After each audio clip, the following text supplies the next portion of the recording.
స్తోత్రమేసయ్య. ప్రియమైన దేవుని బిడ్డలారా, క్రీస్తు నామములో మీ అందరికీ సమాధానం కలుగునుగాక. ఆమేన్. ప్రతి దినము దేవుని వాగ్దానము అని ఆత్మీయ చక్కటి కార్యక్రమంలో మిమ్మల్ని ప్రేమపూర్వకంగా ఆహ్వానిస్తున్నాను. దేవుని బిడ్డలారా, ఎలా ఉన్నారు? బాగున్నారా? ఉదయాన్నే లేచారా?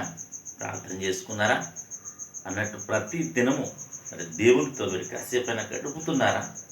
నేను మరలా మిమ్మలను దేవుడు మిమ్మల్ని ప్రేమిస్తున్న విధానం బట్టి, దేవుడు నన్ను మరి ప్రేరేపిస్తున్న విధానాన్ని బట్టి ప్రతి దినము మిమ్మల్ని హెచ్చరిస్తూ ఉన్నాను. కనుక ప్రతి ఒక్కరూ ఈ విషయాలను నిర్లక్ష్యం చేయొద్దు.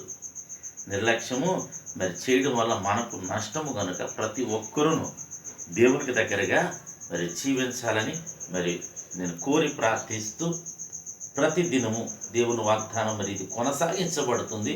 మరి నిన్నటి దినానికి 100 మంది సబ్స్క్రైబర్స్. చూడండి, 2 సంవత్సరాలు పూర్తయినప్పటికీ 100 మంది సబ్స్క్రైబర్స్. అదే ఒకవేళ లోకానుసారమైనవి ఒకవేళ మనము మరి ఏమైనా షేర్ చేస్తే అనేకమైన సబ్స్క్రైబర్స్ పెరుగుదరేమో, నేను కాదంటం లేదు.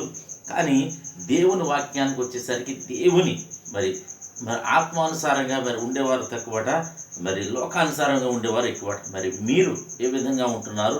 ఈ వీడియోలు చూస్తున్నా మీరు లైక్లు చేస్తున్నారా? అలాగే మరి ఛానల్ సబ్స్క్రైబ్ చేసుకుని చూస్తున్నారా? ఎందుకంటే మరి దేవుని ఛానల్, దేవుడు ఆత్మ ప్రేరేపణతో ఇచ్చిన ఛానల్ మరి సబ్స్క్రైబ్ చేయడం ద్వారా ఇది అనేక మందికి స్ప్రెడ్ అవుతుంది. అలాగే మీరు ఇచ్చే లైక్ వల్ల కూడా అనేక మందికి ఇది స్ప్రెడ్ అవుతుంది. కనుక మరి దేవుని రాజ్యానికి మీరు దేవుని రాజ్యం కోసం, దేవుని పని కోసం ఒకవేళ మీరు పాటు పడుతున్నారా అని నేను మిమ్మల్ని అడుగుతున్నాను. ఎందుకు ఈ మాటలు చెప్తున్నానంటే 2 సంవత్సరాలు పూర్తయ్యేసరికి నేటికి 100 సబ్స్క్రైబర్స్. అంటే మరి లోకం, దేవుని ప్రజలు ఏ విధంగా ఉంటున్నారు అన్నది మనము ప్రశ్నించుకోవాలన్నమాట. మనం కూడా ఏ విధంగా ఉంటున్నాం?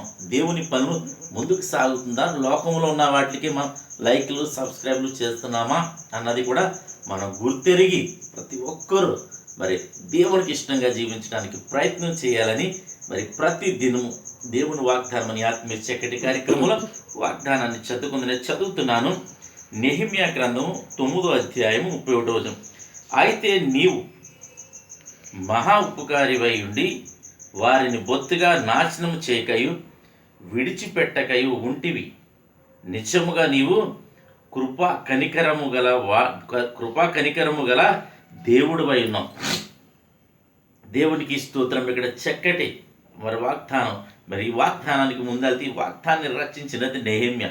మరి అన్య దేశంలో ఉన్నప్పుడు లేదా అన్య రాజు చేతి కింద ఈ నెహెమ్యా ఉన్నప్పుడు నెహెమ్యా ఏం చేస్తాడంటే మరి దేవుని మందిరము, దేవుని మరి ప్రాకారాలు పడిపోయి ఉన్నప్పుడు నిద్ర పట్టగా మరి వ్యాకుల చెందినప్పుడు అన్య రాజు అయినా మరి తన పేరు అన్యరాజు మరి దృష్టికి దయ పొందాడట. అంటే అన్యరాజు కూడా దేవుని పనిలో పాల్గొనేటట్టు మరి ఈ నెహెమ్యా యొక్క ప్రార్థన ఆలోచన పనిచేసింది. కనుక ప్రతి ఒక్కరూ దేవుని పనులన్నా, దేవునితో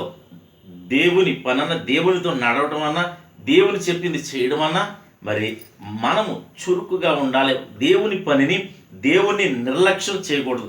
ప్రతి దినము మనం ఏం చేయాలంటే దేవుణ్ణి మనం ఇవ్వాల్సిన ఫస్ట్ ప్రిఫరెన్స్, ప్రతి దినము దేవునికి ఫస్ట్ ప్రిఫరెన్స్ ఇవ్వాలి. తద్వారా దేవుని దృష్టిలో నీవు కూడా మరి మొదటి స్థానంలో నిలవబడతావు. కనుక ప్రియమైన దేవుని బిడ్డలారా, అయితే ఇక్కడ ఈ వాగ్దానాన్ని మనం ఏమని అర్థం చేసుకోవాలంటే, అయితే ఆయన మహా ఉపకారి అన్న దేవుడు అంటే దేవునికి స్తోత్రం. వారిని అంటే ఇజ్రాయేల్ ప్రజలు దేవునికి వ్యతిరేకంగా జీవించినప్పుడు ఆయా శ్రమలకు, ఆ ఇబ్బందులకు, ఆయన శత్రువుల చేతికి అప్పచెప్పాడు. కానీ వారిని పూర్తిగా నాశనం చేయలేదట. దేవునికి స్తోత్రం. అలాగే పూర్తిగా విడిచిపెట్టలేదట. ఈ దినం ఈ వాగ్దానాన్ని బట్టి మనం అర్థం చేసుకోవాల్సింది ఏంటంటే, ఒకవేళ మన పిల్లలు కూడా మనము ఏ విధంగా అయితే వారిని శిక్షిస్తాము. ఎందుకంటే వారు ఏదైనా పొరపాట్లు చేసినప్పుడు, తప్పులు చేసినప్పుడు, మాట విననప్పుడు మనం ఏ విధంగా వారిని దండిస్తామో, శిక్షిస్తాం. ప్రభు కూడా అలాగే మనం వారిని విడిచిపెట్టాం. కనుక మరి దేవుడు ఆ తండ్రి ప్రేమ ఎటువంటిదో మరి ఆ ప్రేమ మనందరి ఎడల చూపిస్తున్నాడు. ఇజ్రాయేల్ ఎడల చూపించాడు. ఈ దినం నా ఎడల కూడా చూపిస్తున్నాడు. కనుక మనం ఆ ప్రేమను నిర్లక్ష్యం చేయొద్దు. దేవునికి దగ్గరగా జీవిద్దాం, ఆయన చెప్పినట్టు ముందుకు సాగుదాం. ప్రతి దినం ఫస్ట్ ప్రిఫరెన్స్ ఆయనకు మనం ఇద్దాము అని తెలియచేస్తూ, మనకున్న శ్రమలు, ఇరుకులు, ఇబ్బందులు ఏదైనా కావచ్చు, అవన్నీ ఆయన చూచే దేవుడు, ఆయన చూచుచున్న దేవుడు, నిన్ను విడవని దేవుడు అని తెలియచేస్తూ దేవుడి మాటలు దీవించునుగాక. ఆమెను ప్రార్థన చేసుకుందాం. స్తోత్రము తండ్రి, వందనాలు యేసయ్యా. గొప్ప దేవుడా, నీకు స్తోత్రాలు. ఏమిచ్చినా నీ రుణం తీర్చలేం. ప్రతి దినము మమ్మల్ని ప్రేమిస్తూ ప్రతి ఒక్క నేను బలమైన వాగ్దానాలతో మమ్మల్ని బలపరచుచున్నాం. ఎందుకంటే నీ వాగ్దానమే బలం, నీ వాక్యమే బలం. అట్టి వాగ్దానాలతో మమ్మల్ని బలపరచుచున్నాం. తండ్రి నీకు స్తోత్రాలు. యూట్యూబ్ ద్వారా కావచ్చు, షేర్ చాట్ ద్వారా కావచ్చు, ఫేస్బుక్ ద్వారా కావచ్చు, మరి దేనినైనా ఇతర ద్వారా ఈ రోడ్డు మార్గం వెళ్తూ చదువుతున్నారు వారందరి జీవితాలు ఈ వాగ్దానం నెరవేర్చమని ప్రార్థిస్తున్నాను. రోగులుంటే స్వస్థపరచమని ప్రార్థిస్తున్నాను. మా గ్రామాన్ని, మా రాష్ట్రాన్ని, మా దేశాన్ని కాచి కాపాడమని ప్రార్థిస్తున్నాను. అలాగే చదువుకున్నప్పటికీ ఉద్యోగాల బిడ్డలకు ఉద్యోగాలు అనుగ్రహించమని, చదువుకుంటున్న బిడ్డలకు ప్రభావ జ్ఞానము, జ్ఞాపక శక్తిని మీరు దయచేయమని, అలాగే తండ్రి ఎంతమంది ప్రజలు నేను పెళ్లి రోజుగా పుట్టినరోజుగా జరిపించుకుంటున్నారు వారందరి జీవితాలు ఈ వాగ్దానాన్ని నెరవేర్చమని, నాన్న ఈ సంవత్సరం అంతా దయకిరీటంగా వారికి ఉంచమని, దీవించమని యేసు నామముపేట ప్రార్థన అడుగుతున్నాను పరమ తండ్రి, ఆమేన్. నేను నమ్ముతున్నాను ప్రియమైన దేవుని బిడ్డలారా, ప్రభు మీతో మాట్లాడి మిమ్మల్ని బలపరచారని నమ్ముతున్నాను. కనుక ప్రభు చిత్తమైతే ఈ వీడియో లైక్ చేయండి, షేర్ చేయండి, ఛానల్ సబ్స్క్రైబ్ చేసుకోండి. దేవుడు నిన్ను నీ కుటుంబాన్ని దీవించును గాక. ఆమేన్.